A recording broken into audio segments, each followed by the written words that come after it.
What's going on, guys? As you can see, I got this chunk lid right here. This is today's project. This small panel is probably going to be the most difficult to do.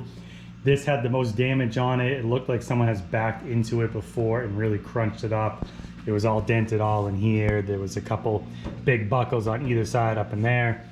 I looked into getting a new one. I couldn't really find a used one. And with everything going on with back orders and everything with the new stuff, I just decided to finish this. It's going to be a lot of work, but at least it'll be done. It's not going to be the, the most proper way to do it. Obviously, you don't want to have that much body filler and anything. It's not that thick, but obviously it's a big area and it's going to take me all day to sand this down to get it nice and smooth. But once again, I've said it a million times already, this, isn't supposed to be a show car. So if there's a little bit more filler on this, it is going to be okay. No one's going to care about this at Pebble Beach. So this is today's project. This is the last big panel I have to do before I can prime everything.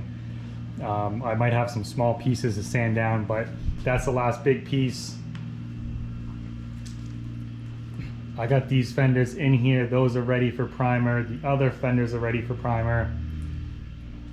And the hood and the doors are ready for primer. Just do a little bit more sanding and scuffing on them, but all the body work is done.